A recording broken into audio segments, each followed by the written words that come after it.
Hello everyone! It's time to learn math with Ma'am Liani. Are you ready? Then come on, join me and let's begin! In today's lesson, I will be teaching you how to do multiplication and division of rational algebraic expressions.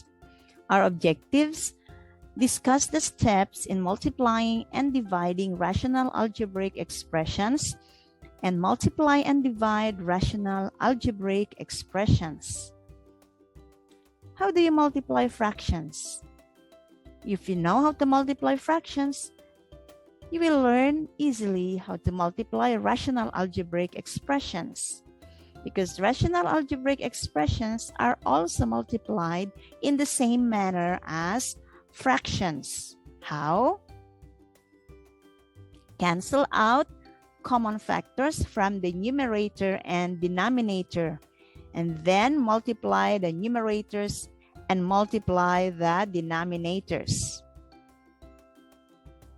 In symbols, if m, n, p, and q are polynomials such that n is not equal to 0 and q is not equal to 0, then m over p times n over q is equal to m times n, which is mn, over p times q, which is pq. All right, let's take a look at the first example. What is the product of h squared over 2k times k squared over 2h? By definition of exponent, let's write h squared as h times h. These are now factors. And let's write k squared as k times k. All right, these are written as factors. And down here, we'll write down 2k and we'll simply copy 2h. Okay?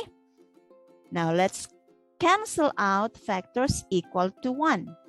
Or in other terms, we say cancel out common factors. Take a look at the numerator. We have h here. We can cancel out with the h down here. All right? So that means this h over h is equal to 1. That will cancel out. This k here and k down here will cancel out into 1. Now, you're ready to write the remaining factors or multiply the remaining factors in the numerator. So, multiply, you have h times k over 2 times 2. So, h times k is hk, 2 times 2 is equal to 4. Therefore, our product written in simplest form is hk over 4. That is now our final answer. Right? Example 2. Let's try to apply this in a simple problem. What is the area of a square if each side is 2z over 6 centimeters long? The side length of a square is given in terms of a polynomial. So we will write down or find the area in terms of rational algebraic expression as well.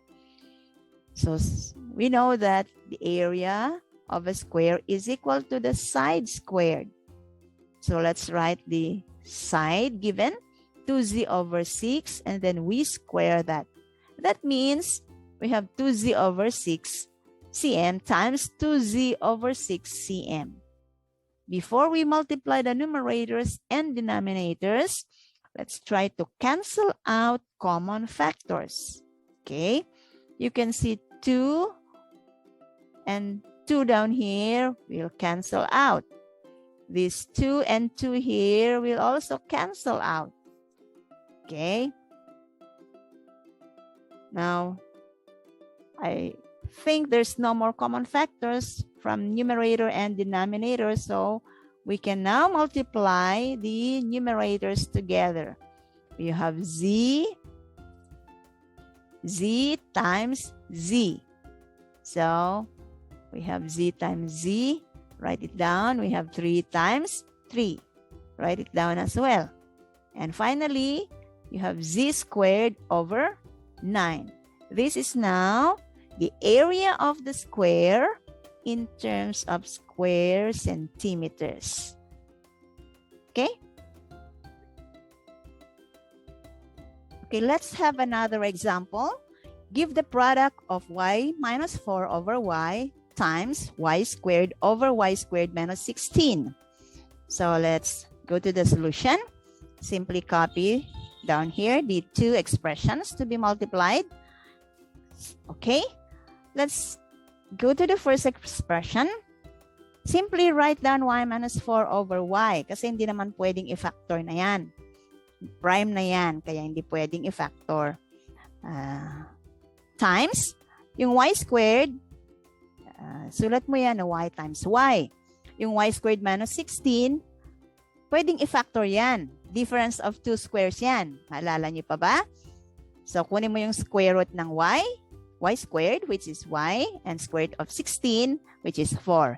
And then get the sum, and then multiply by their difference. Diba? Ganun yung pattern natin. So, ayan. Na-factor out na natin lahat. We have expressed the numerator and denominator of the second rational algebraic expression in factored form. Okay. This cannot be simplified anymore. Hindi pwedeng i-factor, kaya kopyahin mo lang yan. Now, ready ka nang maghanap ng common factor na ika-cancel out mo. Okay? So, makikita mo dito, meron kang y minus 4, mayroon ka ding factor na y minus 4 dito sa numerator. Yan. This will cancel out now equal to 1, of course. Dito naman, meron kang factor na y, meron ka ding factor na y sa denominator. So, pwede silang mag-cancel out into 1. Alright? Okay, wala na yata. So, isulat mo na ngayon yung mga naiwan na factors. Multiply the factors in the numerators and multiply those in the denominators. Okay, so this is 1 times y. So we have y. Okay, yan. 1 times y is equal to y. How about in the denominator? Wala na dito, so it means 1 times y plus 4, which is y plus 4. So eto na po yung ating final answer. Ito na yung product ng rational algebraic expressions na na-multiply dito. Okay? Okay. Next, pupunta naman tayo sa division. How do you divide fractions? Okay. Division of rational algebraic expressions follows the same rule as dividing fractions. And how do we divide? We simply multiply by its reciprocal. Okay, anong ibig sabihin nun? For example, you have P over Q divided by another fraction, V over W. That will be equal to, you simply write the first fraction, P over Q, and then we multiply, meaning we change the division into multiplication, multiply by its reciprocal. Kunin natin yung reciprocal ng second fraction, which means we simply exchange the position of numerator and denominator. So yung W pupunta na sa taas, yung V pupunta na dito sa baba. Yan ang pagkuha ng, simple na pagkuha ng reciprocal. Okay? At syempre, yung mga denominators natin should not be equal to 0 para meron tayong sagot. Alright? Let's have the first example. Number 1. Divide s squared over 10 by s over 15. Okay? So, s squared over 10 divided by s over 15. This is equal to, simply copy the first fraction or the first rational expression, s squared over 10, and then we multiply by its reciprocal. So we now change the division into multiplication and get the reciprocal of s over 15, which is 15 over s. All right? After that, you factor out now terms that can be factored, like s squared. So you write that as s times s. And 15, you can write that as 5 times 3. Down here, you have 10. You can write that as 5 times 2. And then over, dito naman, 5 times 3 over s. Okay, meron na kayong nakikita na common factors, di ba? Ayan. Ito na ngayon ang ika-cancel out natin. So, meron tayong isang s dito. Yan. Mayroon ding isang s dito. Magka-cancel out yan. Meron din tayong 5 dito na factor. This will cancel out with the 5 here in the denominator. Okay, remember, we can only cancel out factors, ha? Lahat yan factors. So, we can do cancellation. Pag may mga plus or minus in between, huwag kayong magka-cancel. Okay? Only factors can be canceled out. All right, now, we multiply the factors remaining in the numerators and then the factors that are left in the denominators. So here we have s times 3, which is 3s. And then here 2 times, this is 1 of course. It's understood to be 1 kasi nag-cancel out na nga. Diba? 2 times 1 is equal to 2. So the final answer is 3s over 2. Example number 2. What is the quotient when 2 over x squared minus 16 is divided by 4 over x minus 4? Okay, let's write down 2 over x squared minus 16 divided by 4 over x minus 4. Okay. First, if you can see terms in the numerators and denominators that can be factored, i-factor niyo muna. Okay, yung iba naman na prime na hindi na pwedeng i-factor, isulat nyo lang. Okay, so 2 over, eto x squared minus 16, pwedeng i-factor yan. Difference of 2 squares yan, di ba? So ang factor niyan ay quantity x minus 4 times the quantity x plus 4. Okay, pwede ring mauna yung x plus 4 times the quantity x minus 4. Parehas lang yon. Okay, divided by, alright, yung 4, is 2 times 2. And here is x minus 4. It's already a prime expression. So, simply copy it. X minus 4. Hindi na yan pwedeng i-factor. Pagkatapos nun, we will multiply by the reciprocal. So, kopyahin lang natin yung unang expression. 2 over quantity x minus 4 times quantity x plus 4. We change the division sign into multiplication. And we get the reciprocal. Meaning yung x minus 4, akyat na dito sa numerator. Yung 2 times 2 doon, bababa na sa ating denominator. So this is now the reciprocal of the second rational expression. Okay? Now, before we multiply the numerators and multiply the denominators, we will see if we can cancel out common factors. And we can really see some common factors there from numerator and denominator. Okay, una, makikita nyo ngayon, yung 2 is able to cancel out with 2 here. Ayan, common factor yan. So, cancel out natin. Meron pang isa. Okay, mapapansin nyo itong x minus 4, binomial factor yan. Okay, yan.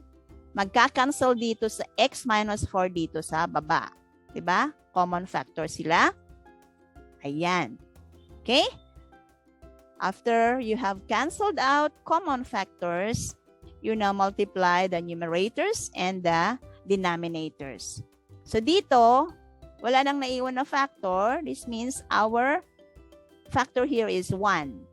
Okay? Kasi 2 is canceled out with the 2 here. So, understood na 1 yan. So, isulat mo yung 1 dito. Tapos dito rin, na-cancel out na rin yung x minus 4 na factor. Ibig sabihin, 1 yung naiwan na factor. So, 1 times 1. Sulat mo dyan. Okay, over Anong naiwan na factor dito? X plus 4. Dito naman, 2. Sulat mo doon. Finally, you multiply both numerators. 1 times 1 is 1. And then, x plus 4 times 2. Sa inyong pagsulat, okay, itong binomial, itong 2 terms na ito, you have to group it, ha? So, ito yung pagsulat mo, 2 times the quantity x plus 4. Ayan na yung ating quotient of 2 over x squared minus 16 and 4 over x minus 4 pag na-divide sila. Okay? Okay. Sa pangatlong example naman tayo ngayon, give the quotient of v over v plus 3 divided by 3v over 3v plus 9. Okay, let's go down to the solution. Following the same steps we did in the previous examples, we now have, okay, v over v plus 3 divided by 3v over 3v plus 9. Diba sabi natin, kapag may mga factorable expressions, ifa-factor muna natin. Okay? V is simply v. V plus 3. Hindi na yan pwedeng i-factor. So, v plus 3 din lang yan. And then, divided by 3v is simply 3v. But if you will look at 3v plus 9, meron tayong common monomial factor dyan. Makita mo ito 3, ito ay 9. So, ibig sabihin, we can factor out common factor from here. And what is that? Yes, we have 3 as a common monomial factor.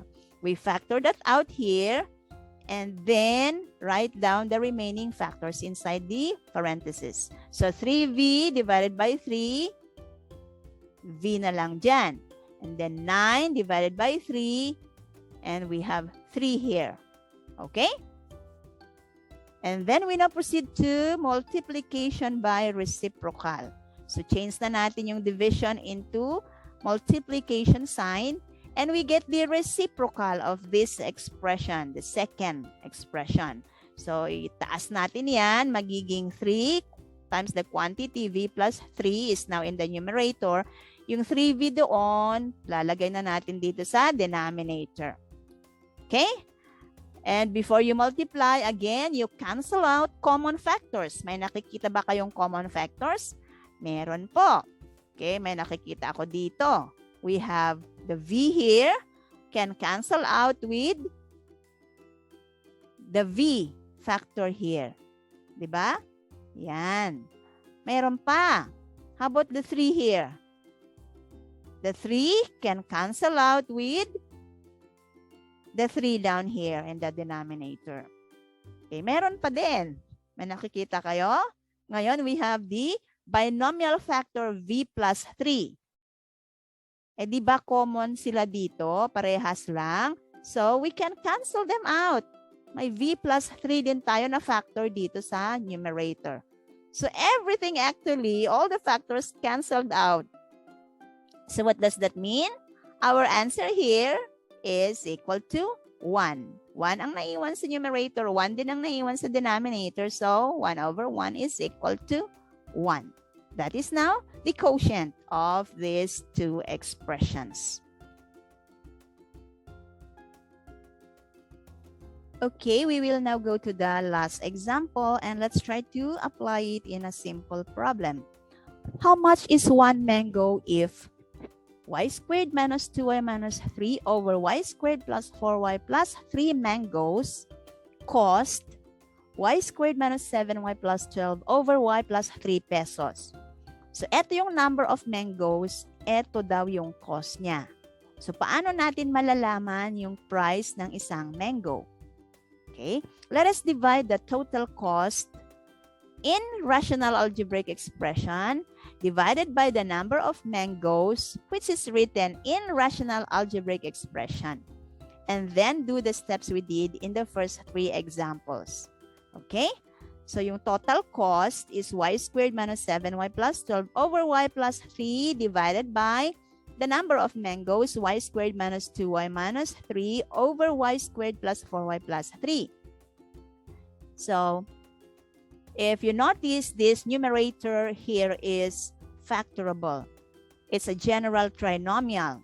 So, hahanap tayo ng factors ng 12, positive 12, na mag-a-add sa negative 7. Okay, maalala nyo yun? Maghanap tayo ng factors ng positive 12 na yung sum nila ay negative 7. At kung ganon, di ba sabi natin, dapat dalawang negative yung factors ng 12. Para pag mag-multiply, yung dalawang negative, maging positive. Tapos kung mag-add ka, maging negative. Okay?